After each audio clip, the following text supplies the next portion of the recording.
के वीडियो में गाल कंदासीं सिंध जा अहिड़ा फ़नकार अहिड़ा 5 फ़नकारनि जे बारे में गाल कंदासीं जिन्हनि कलामनि जे दौरान बावाम जे हथां ॾाढा पादर बि खाधा ऐं ज़लील थी महफ़िल मां निकिरिया विया। दोस्तों हूअं त सिंध जा जेके बि फ़नकार आहिनि उहे तमामु बहितरीनु फ़नकार आहिनि ऐं सिंध जी आवाम पंहिंजनि फ़नकारनि सां तमामु घणो प्यार बि कंदी आहे, लेकिन किथे किथे फ़नकार कुझु ग़लतियूं बि कंदा आहिनि जंहिंजे करे आवाम तमामु घणो गुस्सो बि कंदी आहे ऐं पंहिंजनि फ़नकारनि खे कुटको बि ॾींदी आहे। दोस्तों अहिड़ा 5 फ़नकारनि जे बारे में ॻाल्हि कंदासीं।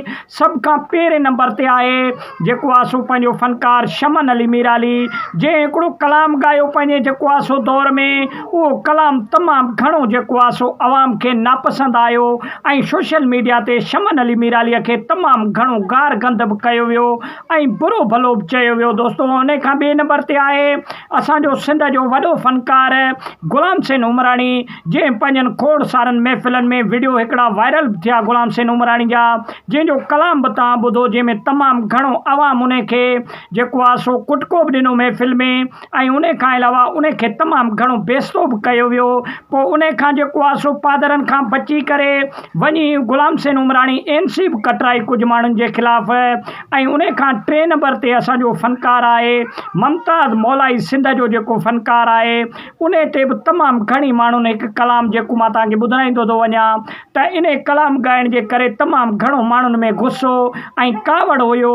पोइ ग़ुलाम हुसैन उमराणी ऐं मुमताज़ मौलाई शमन अली मीराली थियो ऐं उन खां अलावा असांजे जेको सिंध जो ॿियो नओं फ़नकार हिन वक़्तु उभरियो आहे माशूक शर। उन जा जेके बि तव्हां कलाम ॿुधंदो सवाइ खिलण जे ॿियो तव्हांखे कुझु बि न ईंदो। दोस्तों ऐं ॿियो बि फ़नकार आहे अहिड़ा 5 फ़नकार आहिनि जिन्हनि खे आवाम वक़्तनि वक़्तु जेको आहे सो कुटको बि ॾिनो ऐं सोशल मीडिया ते तमामु घणो उन्हनि खे जेको आहे सो गार गंद बि कयो वियो। दोस्तों सिंध जा फ़नकार कॾहिं कॾहिं आपे मां निकिरी वेंदा आहिनि त पोइ भलो आहे जो आवाम जे तरफ़ां उन्हनि खे थोरो कंट्रोल बि कयो वञे त जीअं फ़नकार पंहिंजे आपे मां न निकिरनि। त वॾी महिरबानी, उमेदु आहे त वीडियो तव्हांखे पसंदि आयो हूंदो। वीडियो खे लाइक ऐं शेयर कयो।